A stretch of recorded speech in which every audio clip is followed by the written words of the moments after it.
Hello, hello, and welcome back to the Everyday Trainer podcast. My name is Meg, and I am a dog trainer. Today, I am joined by another Megan from the Pet Power Studio. It is a dog food store in Encinitas. So she's going to talk to us all about how she got into the pet industry, her experience with her own dog, and what you need to know as far as nutrition goes to help your dog's behavior and make sure that they live a happy, healthy life. You know the drill. Grab yourself a tasty drink and meet us back here. Hello, hello. Hello. Thanks for having me. Thanks for having us in your awesome store. It's so cute. Thank you. It's been a work in progress for sure. This was actually a dental office. Oh, no way. When I got the keys to it. So it was kind of like chopped and screwed and had so many different little compartments and rooms. So it was not your average retail store, but it's kind of it's cute that way. It's so cute. It's got character. It really does. How long have you had this? It's going on, November of this year, or 2024 was 3 years. Oh, wow. And the only reason I know that is because when I got the keys to this place, a litter of puppies was dropped here, and I ended up keeping one. No way. So I don't really care about the store that much, but my dog, I know her birthday, so. Yeah. So she turned basically 3 with the store. I love that. Yeah, so 3 years in Encinitas, my first. Wait, this same day? Yes, within 2 days of getting the keys, there was a litter of puppies here. That's crazy. Because someone thought I was a dog rescue. They're like, a dog person. Yeah, that's a story for another day. But I kept one of them, and she is the CEO of Pet Power. And she's the shop dog, and people will come in here and be like, yo, where's Luna? I'm like, hi. No one cares about me. No. They're here for the dog. Yeah. Totally. Yeah. I love that. Yeah. And how did you get into all of this? What made you start this business? Great question. It's been a long time. So I've been doing this now for, it's 2025. I maybe got in the industry around 2010. Okay. So 15 years, give or take. Oh, right? shit. Yeah. I've been doing different facets of the industry, so I haven't been in retail that long, but I've been in the industry that long. So I actually started manufacturing CBD dog treats, and then I moved into a wholesale distribution business, and then the pet store was actually my third endeavor. This has been the most rewarding one of them all, but they all were very centered around nutrition, holistic pet approaches. And yeah, so it's been a long time coming. And the reason I got involved in this was because I had a dog that was human aggressive. And we tried everything under the sun because we wanted to help him. He lived to be 17 years old. Which is crazy. Which is absolutely bonkers. I'm going to twist your microphone around. Okay. There you go. I'm talking already in that. screwing up. It's okay. Everybody does it. Jesus. See? This doesn't sound nice now. Sounds way better. So yeah, he was human aggressive, and he was a chow chow mixed with a pity, and he was a challenging dog, and we tried everything conventionally. Yeah. So we actually sought out vet behaviorists. We were working with a lot of trainers, and it wasn't until we put him into a program that addressed his nutrition as well as supplementing him with CBD that we really saw huge differences in his behavior. And he started making a lot of strides towards progressing into being a decent dog. And so I knew at that moment that there was something to be had there, because a lot of people were just throwing pharmaceuticals at him or telling me I should behavioral euthanize him. And I was considering all of these things. But ultimately what ended up helping him was nutrition, supplements, and a lot of really good trainers. And how old were you when you got him? I was 19. Were you prepared to have a human aggressive dog? Have I you was ever not. experienced that before? No, and I actually didn't have any experience with it. So when I came into this, I thought, what am I going to do with this dog? And I honestly had no guiding light. There's not a guidebook out there. There wasn't anything online. I was searching the depths of the internet, could not find anything. And so I thought, am I the only one with a dog like this? And of course I'm in college and I have all these other things going on. And it was definitely a learning experience for me, but I wouldn't trade it for the world because I learned so much about myself and about dogs in general throughout that experience. Yeah. And what was kind of like your first like, oh shit moment where you realized like I have to basically become a dog trainer, which you probably have, you know? Well, he bit somebody and drew blood. Yeah. And this was like when he was only like 8 months old. So I thought, oh, he's a puppy. Like, but he was such his jaw was so strong, and he didn't exhibit any warning signs. So like I had no idea that it was about to happen. And then honestly, I was just like shaking in my boots. I had no idea what to do. It's the worst. It's my adrenaline was like coursing through my veins. I'm like, oh my God, my dog is going to kill somebody. Yeah. But it's a very serious matter, and you should take it very seriously. And had I know what I know now, I would be in a much better place. But it was an uphill learning curve, learning about dealing with an aggressive dog. And what do you know now? I don't know if I know a whole lot more. No, I'm lying. I feel like I learned so much about management of an aggressive dog. And I think in learning about that, I was able to keep him safe and keep other people safe. And that was the big thing. I had to advocate for him. And so in that process, I was able to learn boundaries, human boundaries and dog boundaries. And so I'm forever grateful for that. Yeah. And that's huge. And I think it's not until you get a dog like that you actually like realize how to actually communicate with your dog and read their body language and their signs and like fulfill them in the ways that they need. And we were kind of talking a little bit like before we started recording about how like, you know, there are so many trainers out there that are, you know, claiming to like fix your dog or like, oh, these methods are gonna like solve all of your problems. And you, I'm sure, tried it all, you know, like you go the like positive reinforcement only. Totally. This is going to fix all of your problems. And you're like, no, that doesn't really work. And then somehow you stumble upon like, well, I think like management is key. It's really it, you know, like that type of dog is never going to be a dog that you can just like blindly trust. No way. You know, like, please, small child, walk up to this dog, you know? But I think what's interesting is a lot of trainers out there, and that, you know, this is what the challenging thing is they will convince you that you could have a dog at the end of the training that might be able to do all the things. So you have this like false hope in a way. I know. And you're sold this narrative that, okay, I came in with like Cujo and I'm going to walk out with Marley the golden retriever. Yeah. Which is not what was going to happen for me, at least. Yeah. So I just like the expectations were all over the place, and certain trainers were honest and upfront, and other ones would take your money and kind of run with it. Yeah. I do think that is just coming from a place of like inexperience. Cause like I have, I don't know, she's not really human aggressive, but like she's a pit bull, and if she's over aroused and you touch her or put pressure on her, she's gonna be like, wait, redirect, whip up the leash. Like she will bite somebody. If an off leash dog rushed up to her, she would grab that dog and she would shake it until it's dead. You know, like that is just how she is. And I don't talk about her a lot on like my podcast or social media because I get people who are like, well, you know, this trainer can fix her and this. And I'm like, it's not like she's like this killer man eater, you know, and they're like referring me this trainer that's like, oh, you're just going to put on a bite suit and like let her bite you. I went to one of those trainers. Yeah. Bite guard and everything. And she was like very kind of intimidating. Yeah. Because she was trying to get my dog to bite to see what kind of bite style he had. Yeah. Was he going to bite and hold on? Was he going to bite? But yes, I've been to one of those trainers, and it was... Yeah, and so all of these people on the internet, like, I made a few posts about her. I'm like, look, Mink is not, like... She's not a safe dog. She's never going to be a safe dog. That's just how she is. It's not, like, my training doesn't work or whatever, but, like, we do not have as much control as we think that we do. And I feel like a lot of new trainers truly believe that they can, like, fix every dog. And I think I was a little bit... of that, you know, I was like, oh my gosh. Well, you want to have the hope. You just don't know what you're doing. You want the hope that you can fix the dog, right? Because it's like one thing no one talks about is the guilt and the shame, at least I had, around thinking that I did something to like quote unquote screw the dog up. Because but don't you think that trainers tell you that?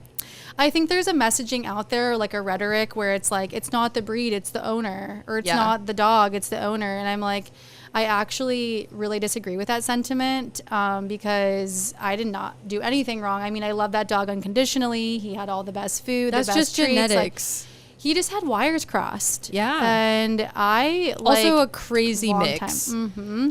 Like Chow chow. Yeah. That's like, a crazy dog to mix. What's that? He had no impulse control, and he was also just naturally an asshole. Yeah. And that was, let's just be clear, it wasn't the pit bull in him that made him the asshole. It was the chow chow. Chow chow. He was a guard dog. Crazy. He was a guard dog. Yeah. Yeah. Totally. And then you mix it with like the bite strength of a pit bull. Oh my God. Yeah. Yeah. Wild experience. So that went on for 17 years. 17 years. That's dog, impressive. I think he just wanted to prove to me that he's like, oh, you're tired? Yeah. Let's go. Let's go. You're tired of this? I mean, even in his dying days, like the last year of his life, he was like barely walking, barely breathing, but he would still bite you. Like he was like, don't test the waters. Oh my gosh. Yeah. But it was an interesting experience. I loved him dearly. I always said he was the goodest bad boy that there ever was. Yeah. So he's the one who kind of got you into all of this. Yeah, he was the impetus behind me wanting to go the natural food route, the natural supplement route. Like I said, I had millions of people tell me all kinds of things, from trainers to vets to friends to well-intended people. And I didn't see any significant changes until I changed his diet and until I started him on CBD. He was on trazodone, acepromazine, prescription food diets. I mean, there was all e-collars we did, which actually that kind of helped him with his impulse control. So there were other tools, but when I changed his food, he became so, he just felt lighter. Like, yes. Yeah. I don't know. Like his brain, it wasn't like he was a prisoner of his brain anymore. It was like, okay, we got out all the toxins from the food, and now he was actually able to like think more clearly. And when he thought more clearly, the training was more beneficial, more efficient. Yeah. Or effective, I guess is the word. So did you get into that with him and then you discovered like the nutrition education that you did? Yeah. So when I first started doing it, I was kind of just throwing spaghetti at a wall because we were trying everything, mind you. Yeah. And when I noticed the positive changes, then I started to dig deeper. So I was like, what about this food is making him a better dog? And so that's when I started researching. I mean, with humans, we obviously know natural nutrition is what helps us to thrive and to be healthy and in our optimal places. And so the same thing applies to dogs. They're mammals just like people. And so we thrive on fresh food. And when I started digging, I was like, oh, this makes total sense. Like, we don't eat processed food. And if we did eat McDonald's every single day, we would be unhealthy, overweight, and anxious and all the things, right? So it made sense the more I looked into it, and I just kept going down that path. And I uncovered so much about biologically appropriate diets and how dogs are carnivores and they're wolves, and so they function on a high meat. They function better on a high meat diet and lower carbohydrates. Tell us the things. Yeah. Teach us the things. So traditionally speaking, we've always been kind of drawn to kibble diets because that's just been what's acceptable mainstream for a really long time. It's affordable, it's convenient for the owners, and we can scoop and serve and be done and not think about anything. But the problem with kibble-based diets are they're really heavy in carbohydrates, and dogs actually do not need carbohydrates at all. They can tolerate small amounts and they can be omnivorous, but they are thriving on carnivore diets. So when you take kibble away from them and you give them a lot of meat, their whole system is going to be functioning better and more optimal. And if we could understand that one thing, that kibble is killing our dogs slowly but surely, nobody would feed it ever again. Yeah. And this is something that like I talk about in the podcast all the time. I kind of experienced something similar to you in that I still have her. She's actually in Florida with one of my old trainers, but a German Shepherd like 7 bites on record before I got her. Neurotic mess. I got her. She was super overweight. And at the time I was like raw feeding all of our dogs. So I just got her on raw, same thing, raw CBD. And I was like, holy shit, this is literally a different dog. Like she was just so much like clearer eating raw that it was like a night and day difference. On kibble, her fur was like fluffy, you know, whereas like eating raw, it's like silky and shiny and not like dandruffy. And the poops are completely different. The poops are completely different, but like just her mental state was so different. And I have experience working with like exotic animals. I worked at like zoos and stuff like that, and we would put the meals together, right? And they're like, we have the omnivores and then the herbivores and then the like carnivores, and you're feeding big cats and wolves and coyotes like raw meat and like hearts and liver. And I'm like, what the fuck are we doing with our dogs? Like, totally. It's so crazy that we feed our dogs like, we would call them like omnivore biscuits. And it's like, oh, you cannot give the omnivores that many because like they can't have that many carbs. And I'm like staring at it like, we feed our dogs this twice a day, every single day. And a big thing too that I saw when I was working with so many dogs is like almost every single dog that came in for training was overweight. It's a very common problem. And we're also looking at 1 out of every, not even 2, but 1 out of every 1.7, which is more than 50% of dogs are getting cancer under the age of 6. I know. But why? I know. It's food. And it's so crazy too, because like these people love their dogs so much. And I'm like, hey, instead of buying them like all of these dumb toys, like invest 100%. Invest in your dog's food, because it's going to make them live longer. You're not going to have to go to the vet all the time. Like these dogs were constantly getting sick, constantly in the vet. And I'm like, when's the last time our dogs have gone to the vet or like needed to? Well, like, that's they the just catch don't. 22, right? Is like we live in a very expensive area and people will often tell me they can't afford to feed fresh, but you're going to pay for it somewhere. So if you don't pay for it up front with the food, you're going to have a sick dog and they're going to be at the vet all the time. And we all know that the vets are not cheap. No. So you can either pay for it on the front end or you can pay for it on the back end. And you're gonna shell it out somewhere. So you might as well do it in the food, because your dog doesn't like the vet anyways, and they're gonna love their food. So like, how rewarding is that? Yeah, it's tough. It's like a tough sell to get people to switch over from like something that they know. They're like, no, my dog just like eats cookies all day and like this sort of stuff. And I'm like, no, give your dog like a turkey neck instead of like this starchy, disgusting treat that is not good for them. Well, one thing that just came to mind too is like, now I'm not even, so it used to be like 5 years ago that I would have to switch dogs from kibble to fresh. Mind you, my store has no kibble in it. So that's like one unique thing about Pet Power is we have stayed away from all canned food, which is heavily processed, kibble, synthetics, and like any poisons or glyphosate. I didn't even like, we have no kibble in the store. No kibble, no cans. I love that. So we really took a stance, and a lot of people told me that this business model wasn't going to work. And I strongly disagree, and I've proven that obviously it's a slower burn, but it's way more rewarding, and I can go to sleep at night knowing I'm not selling junk to dogs. But the point being is that I'm not really having the kibble to fresh conversation anymore. Okay. I'm having the, oh, you're already on fresh and your fresh food actually sucks and you're paying an arm and a leg for it. The fresh food I'm referring to is dog. Farmers. I don't know if I can say that. Oh yeah, for sure. So a farmer's dog, you guys, I hate bless farmer's dog. your hearts for trying this food. They have Super Bowl commercials. They are spending billions of dollars on marketing. And let me tell you what that means for you. It means that they're not spending it on the ingredients.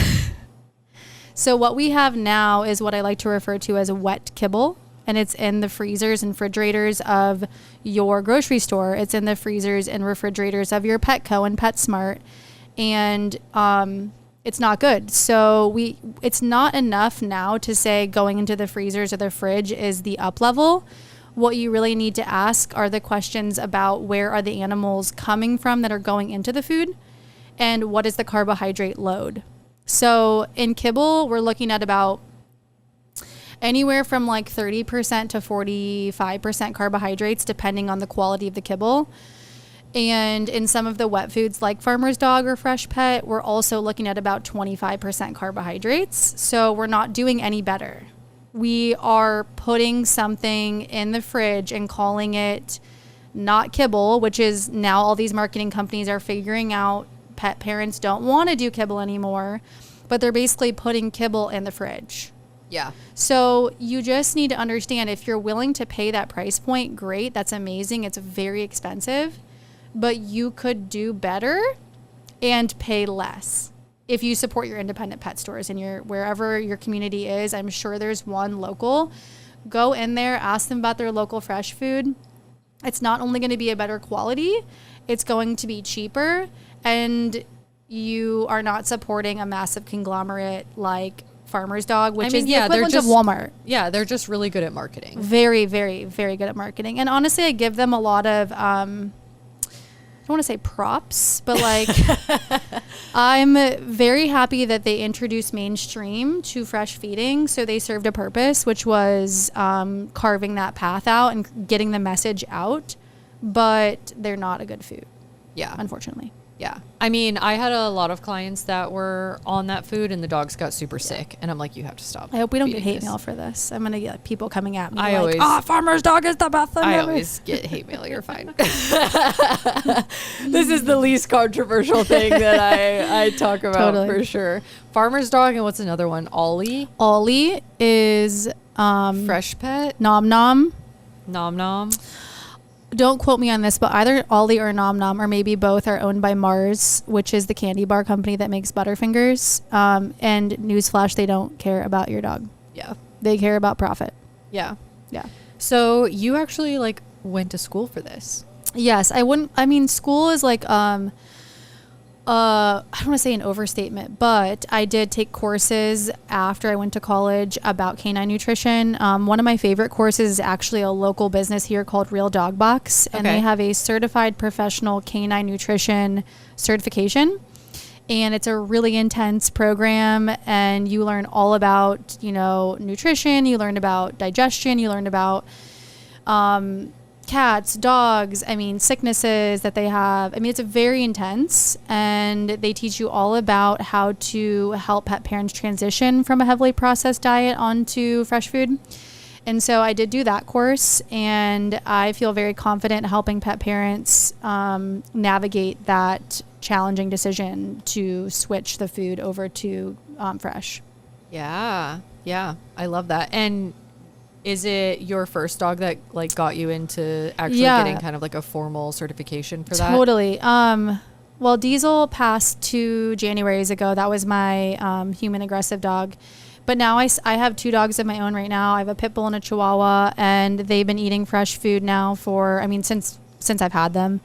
So every time I learn something, I obviously apply it with my own dogs first. And then I'm able to see how they interact and engage with it. And then I have just that much more ammo when I'm helping pet parents that come into my doors here. Yeah. So what's kind of like your first recommendation that you give most people that walk in? I normally ask them what they're currently on, because that's how I gauge where to start with my, I don't want to say education, but empowering them to make a better decision. If I know what they're on, then I can meet them where they're at. And sometimes for certain people, that's just adding some fresh to their kibble, and that's okay. If you only can afford to add in some goat's milk or bone broth to your kibble, you're already doing better. So the common misconception is that you have to change everything and you have to do it now. And that's very overwhelming to some people. And I think it also makes people feel guilty. Yeah. And you don't want to do that. Just because I don't carry kibble in the store doesn't mean I'm going to chase you out of here with a broom. Get out of here. Don't come in my store. No, I'm very accepting of that. Everyone has to start somewhere. I started with kibble back in the day, before I knew any better. My dog Diesel was on kibble, and once I knew better, I did better. And I'm here to meet you where you're at, and I don't want to be intimidating or overwhelming. So oftentimes if someone tells me they're on kibble, I just say, hey, all right, that's great. I can see you love your dog. Can I recommend just adding some moisture into the diet, because it's very heavily processed and it's very hard for them to digest. It's like dry cereal. Yeah. Nobody wants to eat dry cereal. So if I can get them to walk out of here with goat milk or bone broth to add hydration, I feel like that's a win, because their dog's already going to be happier to eat that food. They're already going to be going number 2 better. Their poop's going to look more firm, and they're going to be excited to eat their food. So now you've piqued the interest of the human, because why are they waiting at the fridge now, like for that goat milk to come out? Because they're excited. And a lot of dogs are wising up and they're choosing themselves to go away from kibble. So if you put down a plate of kibble and a plate of raw meat, 9 times out of 10, the dog is going to go to the raw meat. So they already know that's what they're supposed to be eating. Yeah. So to answer your question about how we kind of start a nutrition consult is I just meet them where they're at. And if they're already on a fresh food diet, then we start talking about how that meat in that diet is sourced. And I know a lot of the fresh food brands out there are using factory farmed meat, like Farmer's Dog, for instance. And at that point, you're loading your dog up with glyphosate, heavy metal, steroids, antibiotics, all the things you were trying to avoid in kibble. So then we're having the conversation about, hey, you're on Farmers. We have a comparable brand here, California Dog Kitchen. They're local boys. They're sourcing organic veggies. They're using ethical farmers.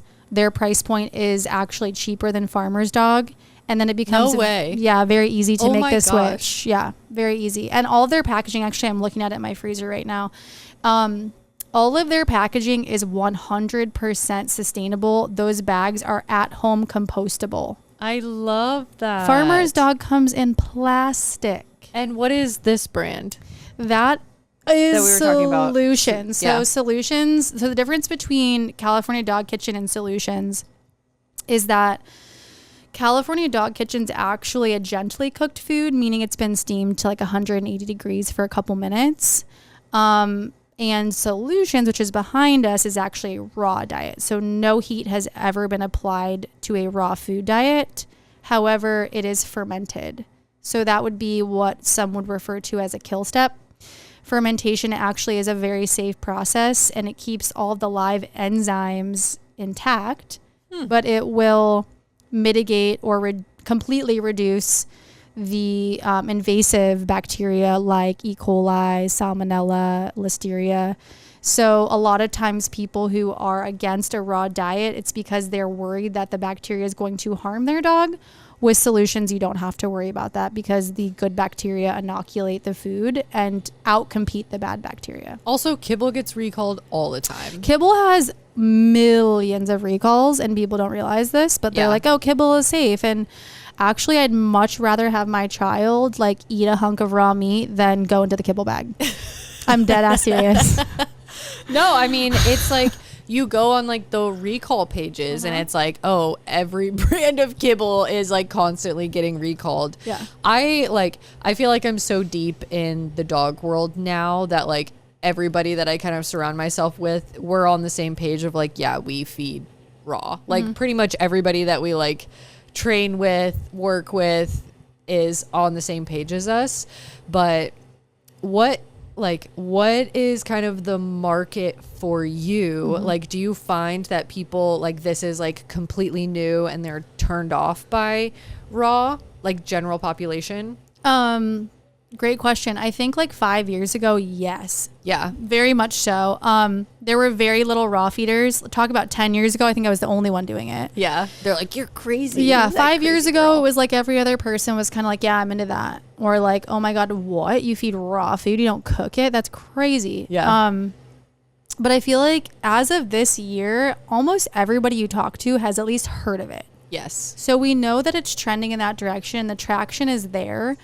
And fresh feeding is becoming a really popular choice for many dog parents all over the country. So it's very exciting because I've waited for this moment. Like I've been waiting in the wings to celebrate raw feeding with everybody. So I do feel like there is a shift that's happening, and I'm here for it. Yeah. For I sure. agree. Yeah. I agree. I think people are really like coming around. And one of the things that I am very passionate about, like, yes, I am a dog trainer, but also I think like as a dog trainer, a huge part of my job is just to teach people and like educate people on like how to own animals, you know? Totally. So like, I find that a lot of the people that I work with are not necessarily like animal people, but everybody has a dog. Yeah. You know, everybody that you know has a dog, whether they grew up with animals or not. And so part of like being a good dog owner is not just training, but like it's proper nutrition. Absolutely. You know, because like animals in zoos, when they have issues, it's because we haven't met their like natural needs, you know? So I think that there has been a huge rise in like the need for dog trainers because everybody is getting a dog and they don't necessarily know what's best for that dog, not just in training, but nutrition and like making sure that they get outside and, you know, like all of that sort of stuff that goes with ownership. And like the one thing that always like kind of threw me for a loop was even if you have a Chihuahua or like a Cavalier, King Charles, like a tinier dog, it's still going to thrive as if it were a wolf. It's going to need high quality meat. It still wants to sniff around on the ground. It probably doesn't want to, be in a stroller. I know. Sorry.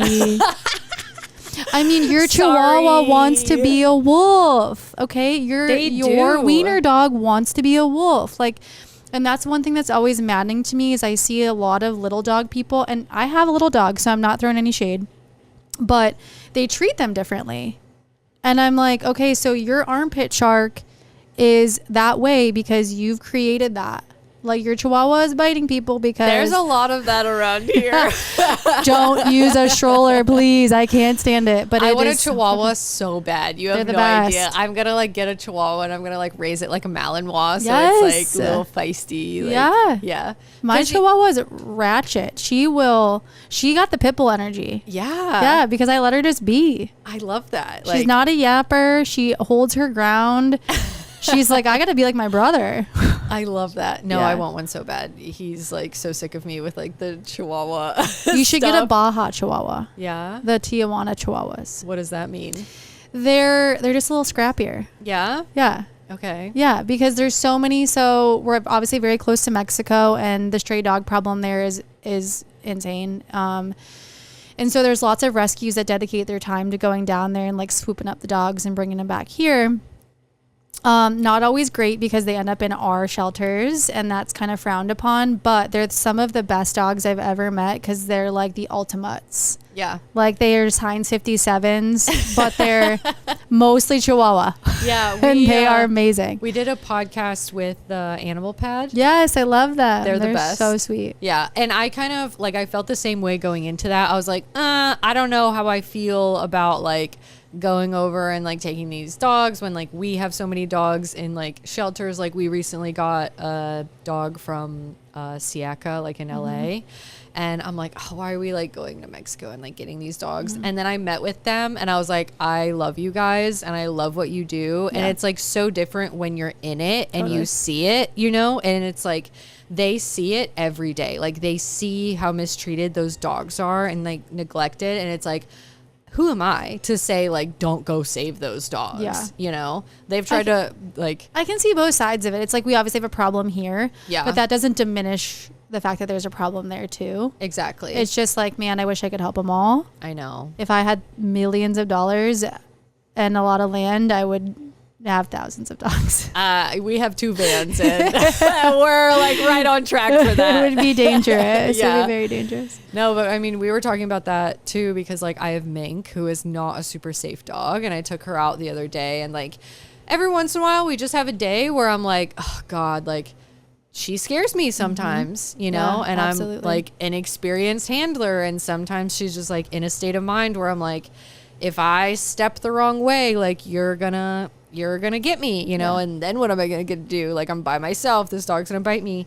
And Toma's like, well, we'll get a house and, you know, then we'll like have a setup for her. And I'm like, we're going to be those crazy people. Like when we get a house, like you're going to be, there'll be nothing stopping you. Come on, they can come. Yeah. I have a friend who's like trying to pawn off a Malinois that like came from the animal pad. She's like, come on guys, take it. I'm like, we live in vans. Like we already have so many dogs, we cannot. But someday when we have a property, we'll do that. I mean, all dogs deserve to have a home, and that's the sad thing. Even the ones that are naughty a little bit, I know, they're still deserving of a good home. I really struggle with it. Oh my God. It's so hard. Like I'm constantly flipping between like, you know, behavioral euthanasia is a tough conversation, but it's like a very real thing because very real. Like we were at a park today and there's like kids and I'm like, I don't want to take her out. Yeah. Because like what happens if a kid runs past her? Like she's going to snap that kid, you know? Well, when you were talking, not that I was like, okay, I'm thinking about what I'm going to say next, but I was like having this vivid, visceral like memory of having my bad dog. I'm using air quotes. He was a good dog, but he was a bad dog and he always had me on edge. And the one thing that I learned in having a quote unquote aggressive dog is people who don't have aggressive dogs or have never had an aggressive dog do not understand the value of leashing. Crazy. And listen, I hate to say this, but I was one of those people prior to having Diesel. I mean, so was he. Like, oh, my dog's friendly. Well, I'm like, yeah, mine's not, lady. My dog's going to eat your dog. Yeah. So like, just to reiterate, like we are really good people. Like in the fact that we are bringing in these dogs that have problems. We're not trying to be rude to you when we're yelling at you to leash your dog. We are scared for you. Yes. We are scared our dog is going to eat your dog. Yes. So please, for the love of God, leash your dog. And you live in Oceanside, and I literally leash your dog.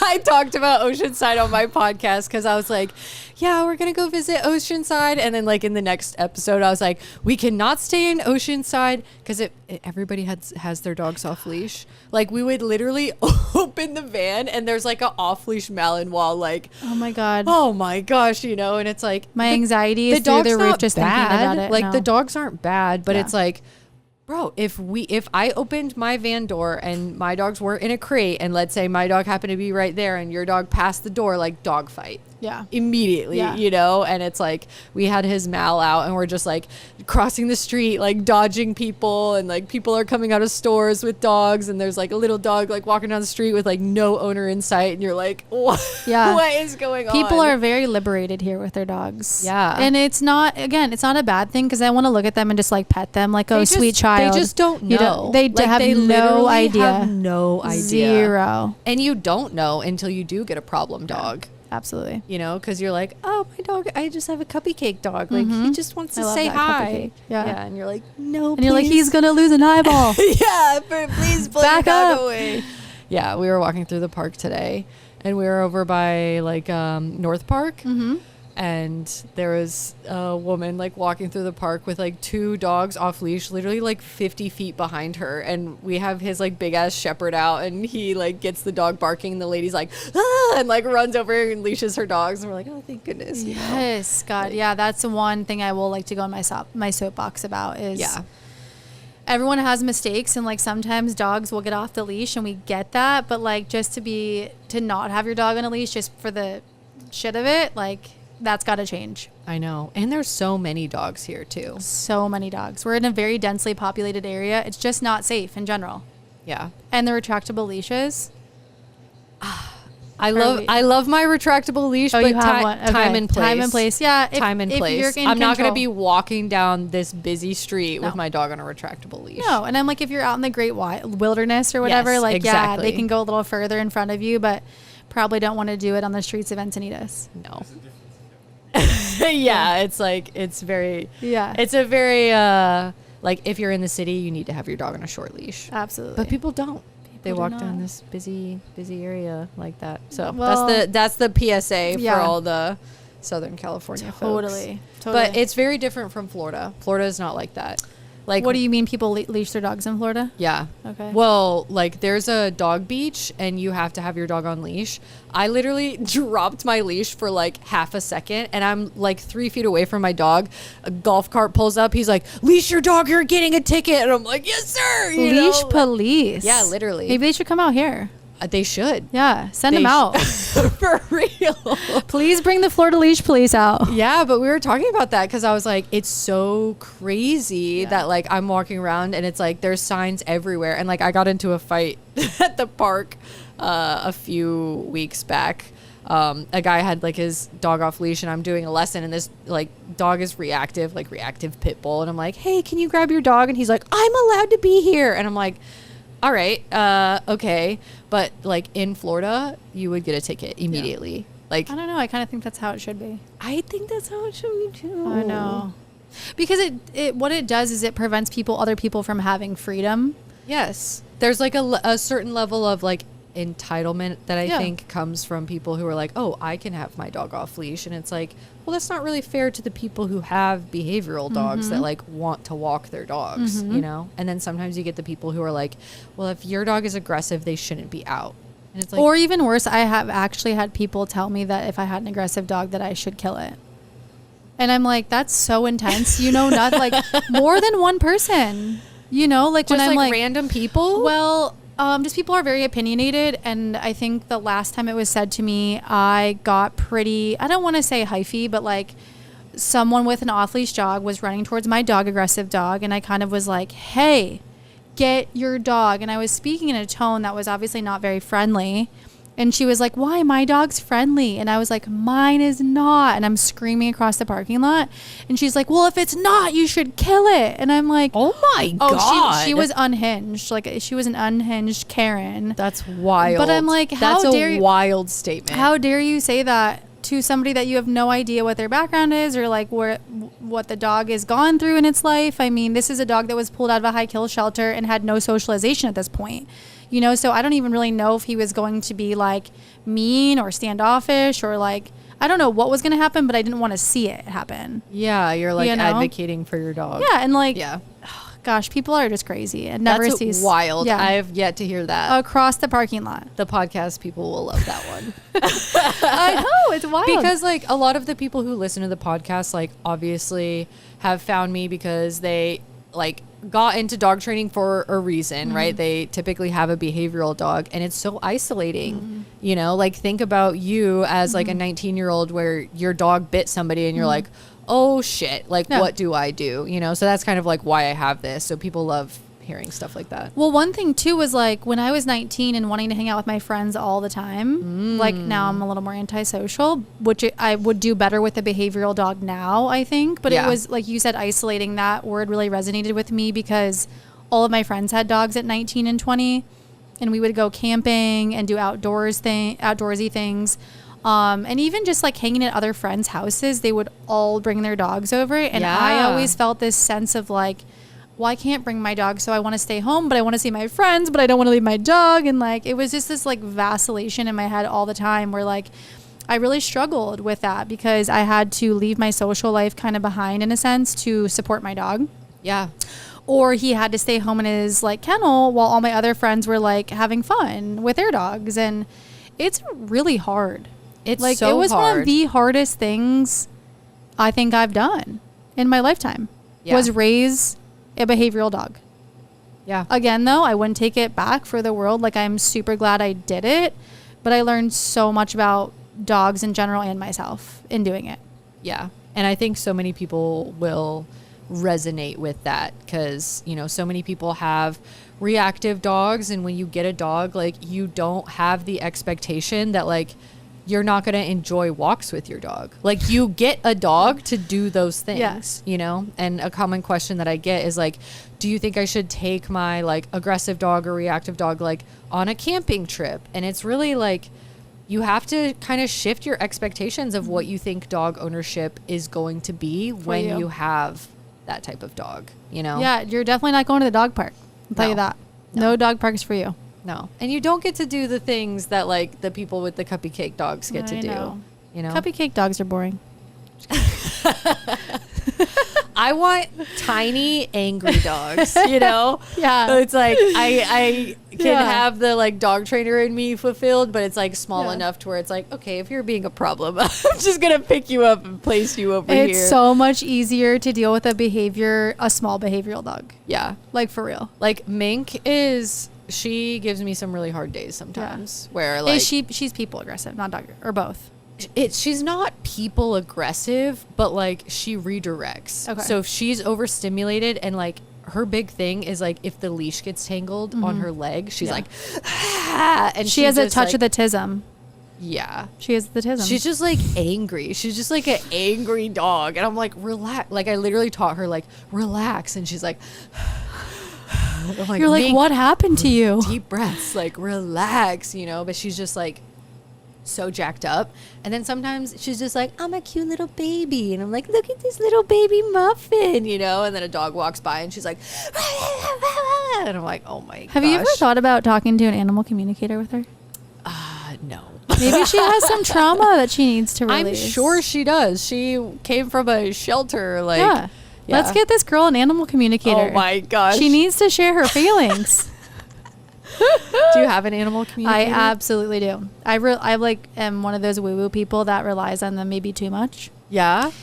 Yeah, but she's fabulous. And like she'll even... Should I get her on the podcast? You should. She's a little shy, but I think she would do it. Yeah? Yeah. Her name's Magical Mutts Michelle. Shout out. She's amazing. No, I love that. She actually owned a pet store just like this. They didn't sell any cans or kibble. She was very invested in nutrition. And then, don't quote me on this, but I think she got sick. Okay. And then the store just became too much of a burden. Yeah. But she knew that she had this gift, and she decided to pursue that because it was easier because she could just do it in person and not have to be at the store and stock the goods and make the buys and all that stuff. And so she started practicing it and realized it was like really like something she wanted to lean into. And man, she has hit the nail on the head more than once when it comes to like... Tell me. What does she say? Oh my gosh. There's so many stories. But the point being is that she is magical. And you'll have to find out for yourself. Yeah. Yeah. Because I won't... If I start talking about it, I won't stop. But she has improved so many dogs' lives and their human-dog engagements after that. And she is the real deal. How does it work?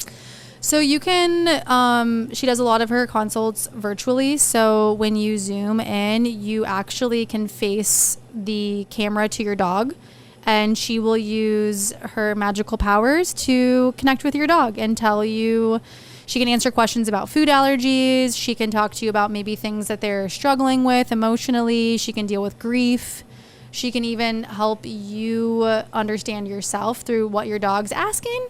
So no way. I need to do this. Like, have you ever heard that your dog is your mirror, right? Like, whatever you're going through, your dog generally will go through as well. So, like, oftentimes they're just trying to tell you to chill the fuck out because they're anxious because of you. So, like, game changer. Some people need to hear that, not from me. I have to get her on. Yes, she would love it. She's amazing. So, is it one of those things, do you, like, not tell her anything before? No, you don't have to tell her anything. And then she just like knows the stuff. She knows the stuff. We've gone to like a psychic a few times, and the psychic knows the thing. So I mean, I don't think they're all created equal. That's for sure. Like I think there's just like with dog trainers, there's a million of them, and there's not like a real certification. You can like call yourself a dog trainer and not have any background in it. It's just the same with mediums and intuitives. So you do have to be careful about how you spend your money and where you spend it, because there are people out there that are shady. But she is not one of them. She is the real. I'm going to have to do that. I know. Let's call her right now. Get her on the podcast. Michelle. I love that. Yeah. Okay. So we talked about your journey of how you kind of got into dog nutrition. How did you get here with this store? Encinitas. Yeah. Well, I was born and raised in Ohio. I then met a gentleman who ended up being my husband for some time. He was a professional athlete, and we traveled all over the country. So his career took us to many different states. One of those states we landed in was Southern California, and I absolutely fell in love with it here. And although our love ended, my love for California did not. So when we separated, I ended up coming back here and kind of building some roots. And I don't know how to do anything other than the pet nutrition world. Like, this is my whole life. This is my everything. And this is what I feel comfortable doing. So naturally, I opened a pet store. And in doing that, I've met so many people in the community, and they're all rad people. They love their dogs. They love coming in here and buying all the great things for their pets. And so I'm really blessed to be here and to like have this awesome community, and the store is like my life. Yeah. Yeah. That's amazing. Yeah. And what were your other businesses that you had before this? So the first business was the CBD business, Susie's CBD. We were manufacturing all organic CBD dog treats, and that's the dog treats that I was feeding my my first dog, Diesel. And then that transpired into a wholesale business. So I was selling the Susie's CBD biscuits in my distribution company called Wiggle Button Co. And I was helping other independent pet retailers. So like this store, there's, I don't know, let's just say there's 15 of them within a 20-mile radius of us right now. I was actually helping them stock high quality products. So I was going in there and I was saying, hey, it looks like you have some things that could use a little bit of a facelift. I have X, Y, and Z to upgrade these products. You're going to have happier dogs, happier customers, and a better experience. And so I was really just focused on helping other store owners. And then I realized I actually wanted a store. A store yourself? Because I was like, I didn't feel as impactful because the message was, it was harder to communicate through somebody else, right? So I had to rely on somebody else to deliver that message to the consumer, and it didn't always transfer well. So in the store, I'm able to talk directly to the consumer, and I feel more impactful than I was in the wholesale business. Yeah. So I still do all the things. I do the CBD. I'm a silent owner in that company, but I still very much advocate for them and CBD in general. And then the wholesale business is still in existence. I just don't do a whole lot anymore with the day-to-day operations because I'm here so much. Yeah. So I'm pouring a lot of my energy into Pet Power and hoping that it really, I want people to live longer, happier, healthier lives with their pets. And like, how do you do that? Nutrition. Yeah. Supplements, love, exercise, good dog trainers. Yes, like, I love it. Goes on and on. So if someone were to come into your store, yeah. what would you direct them to first? Well, the one thing the question I get all the time is like, well, my dog's picky, or like, what do I get in here? How do I know what to pick? And I always say to them, if it's in here, it's good. Because I have dedicated like countless hours to vetting that kneecap, you know, like I'm looking at a bison kneecap. Like I have called that manufacturer. I've asked them what their bison farmer is feeding their bison. Is it grass fed? Is it grass finished? So if it is here and in this store, it is absolutely 100% amazing product for your dog. So you could close your eyes and pick anything, theoretically. This is like truly a boutique. Yes. Like you have handpicked like every single thing in this store. Yes. And because it's small, I kind of have to, because there's like not room for riffraff. Like I can't sell like a kennel or like, I don't know, like a million different colored harnesses. Yeah. Because I don't have the space. Yeah. So it's like, it's got to be super intentional. And like, I'm a person of like, my intention has to be 100% there for me to like do anything. So if it's not a hell yeah, it's a no, you know? So like everything in here is like going to be something that your dog will love and it's healthy for them. So I just reassure people, whatever you pick and whatever you choose in here, you can feel comfortable knowing that it has gone through like the Megan test. Yeah. Which is like very rigorous. And this is like your special interest. Very special. So you have spent like literally your entire life making sure that like you are educated and know these products. That's kind of something that I am a big like advocate for, is like find somebody who spends all of their time doing that one thing and learn from them or, you know, like buy from them, because like you're going to be able to dedicate way more time than I'm able to in this specific thing, you know? And we were talking before, like, this is something, like, when I first met you, I came in here, and if you guys know my dog room in Florida, like all of the colors and the designs on the walls, your store literally matches my dog room. And that's like, Toma came in here first and he was like,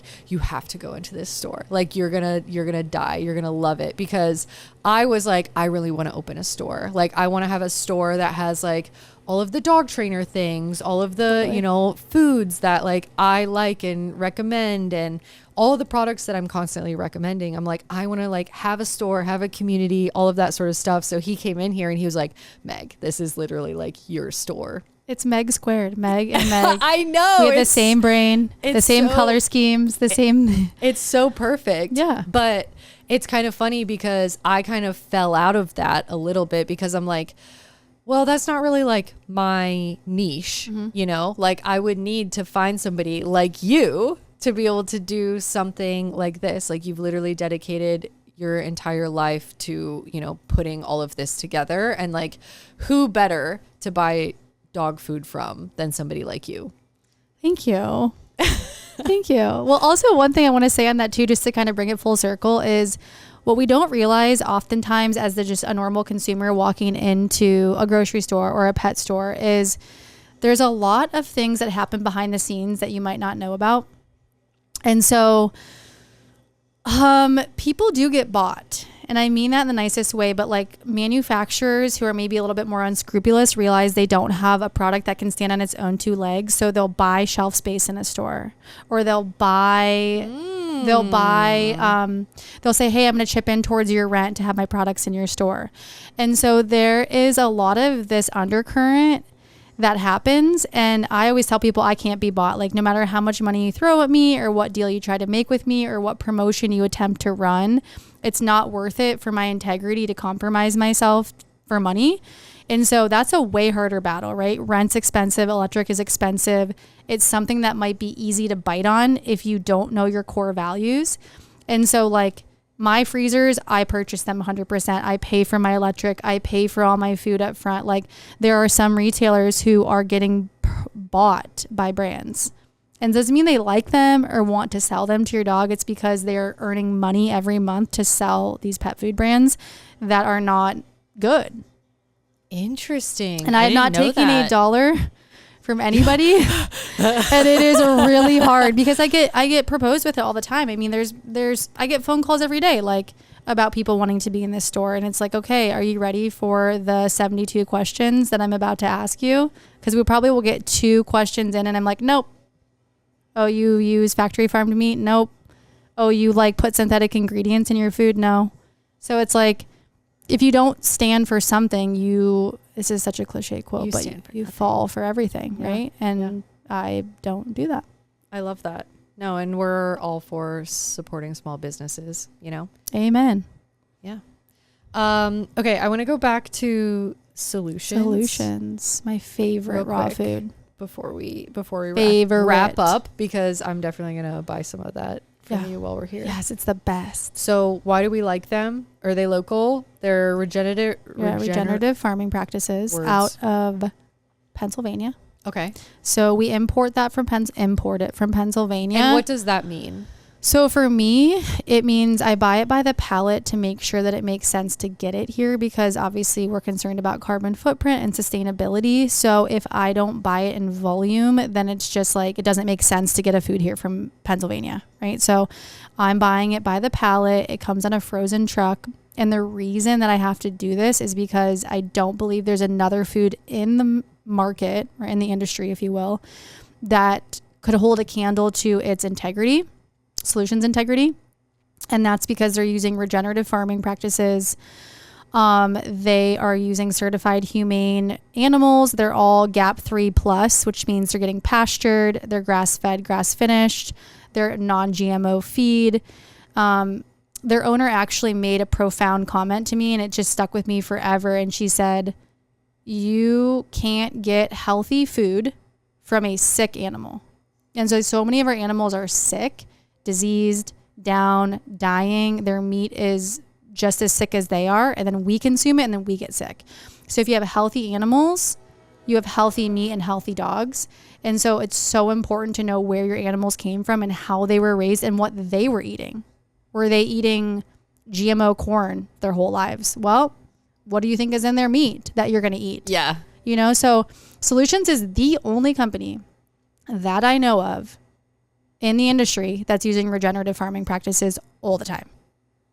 All the time. Very cool. They're raised in, I think it's Amish country. So like the Amish farmers are very particular about how they raise their animals. Like it is a whole, like it's part of their religion, which whether you agree with religion or not, they're raising their animals very well and with humane practices. Yeah. And that was something that I was very focused on whenever I was feeding my dogs raw, like homemade raw, is I would go to like a local farm where they were, you know, really taking care of their animals. Absolutely. And they weren't feeding them a bunch of like filler and corn and stuff like that. And I've kind of fallen away from it, especially now that we've been in vans, because I'm like, well, you know, we can really only get what's available in the stores, right? Like I don't have an address that I can like ship it to raw to. Totally. So we're kind of left with like the stuff that we find in the stores, but I love like everything about that brand, and I'm definitely gonna switch all. Oh, I almost over to forgot. that. They're fermented.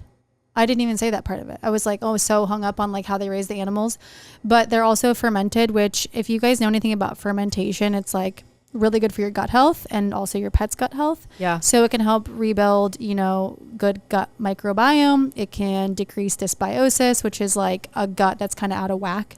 So a lot of these shelter dogs come to us like kind of in a wonky state because they had a rough start to life.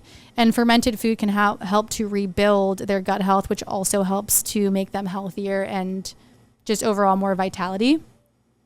So the fermentation process is not only good for your gut health, but it's also good because it's the safest modality to cleanse the food of harmful bacteria. So when you ferment something, you're inoculating it with good bacteria, which outcompetes bad bacteria. So like things like E. coli, salmonella, listeria virtually cannot exist in the existence of good bacteria. So you have a safe food that also builds good gut health. So you're kind of killing two birds with one stone. Yeah. And that's kind of like the root of everything. Everything is your gut and your brain Controls are connected. everything. That is proven in dogs too. Well, yeah, some vets won't tell you that, but it's true. Yeah. That's like a whole other rant. Yeah, that's a whole nother hour podcast is about how vets don't condone raw feeding generally. Yeah. Sadly. Some vets do. Some vets are great and some vets are amazing about it, but I feel like they're coming around. they're coming around because they're seeing the proof. And like, it's just like use common sense, right? Yeah, like totally. What should carnivores be eating? Absolutely. You know, like Yeah. what is biologically appropriate for them? Or just have the wherewithal to say, you know, I went to vet school for 10 years and I know a hell of a lot more than you when it comes to like fixing a broken bone, but I actually don't know anything about nutrition because I didn't learn in school. And that's the truth. And they'll tell you that. I mean, they go to school for 10 years, but they have 24 hours on nutrition, like literally a day of 12 years dedicated to nutrition. Do you know who like creates the curriculum? Yeah, it's probably Royal Canin and Science Diet and all the people that sell the shitty kibble. Yep. They're telling our vets how to feed our dogs. So again, no offense, no shade to vets. I really hate when people like throw shade on vets because they're amazing people, but I'm kind of a vet hater. They don't know anything about nutrition. They know nothing about nutrition. I know. I've just like personally had not fun experiences with vets. Because like I go in and it's like I have my dog on a prong collar and they're like, you're abusive. Like I've literally had like a vet like rip a prong collar off and call an owner that like a dog that I was training at the time. And they're like, I'm not giving this dog to this girl because the dog has a prong collar on. He's like, give her the dog back. That's like, so ridiculous. Yeah. Like stay in your lane. Yeah. But that's kind of been my experience with vets. And so I'm like, I'm just going to stay away from the vets. It's an unfortunate thing because we need more of them because there are not enough vets in this world to care for all the sick dogs that we have. But again, not to like beat a dead horse, but that wouldn't be happening if we fed our dogs properly. We wouldn't have as many sick dogs as we have. And then maybe vets could take a beat, you know? So where can the people find you? Do you ship? I am starting to ship frozen. It's not a perfected system yet, so I don't want But you to have promote more, like, you have we can way ship other more things. than Shelf just... stable's easy. We can ship that everywhere. We're working on our website as we speak. I just hired a Shopify expert. Nice. So we're going to be working on getting the good things all across the country to well-deserved pets. But right now, I mean, my bread and butter is kind of in the store. Like, I love to meet people and have in-person conversations. I also do consults. So I can do nutrition consults. You can book them on my website, petpowerstudio.com. And I can help you find a pet store in your area that might have the food that you would need, like that I would recommend. I'm sure there's somebody where you're at where you can pick it up from. That's not really a problem. Or once we get the shipping dialed in, we'll be able to ship to you. I think you should do that. Yeah, we're gonna dial it. Yeah, it's a little lot. It's dicey. It's a lot. I mean, we're putting raw meat on ice and putting it and giving it to the UPS man. Yeah, it's kind of terrifying. Yeah, I can only imagine like the logistics of all of that. Totally. Sweet. And what's your like social media? Social media is Pet Power Studio. We do Instagram. I don't really delve into TikTok yet, but apparently I'm going to get there. Yeah. You need to get on TikTok. Oh, Lord. One more thing to add to my plate. Yeah. But yeah, right now social media is Instagram, Pet Power Studio. And that's pretty much it. Yeah. And come to the store. Please. It's, like, what street are we on? We're on the 101 Coast Highway. Yeah. So we're on the Coast Highway. And the cross street is Encinitas Boulevard. Easy. Yeah, we're right behind the UPS store. Nice. That's where I take all my frozen food. So if you come to Encinitas, you have to come to Pet Power Studio and say that I sent you.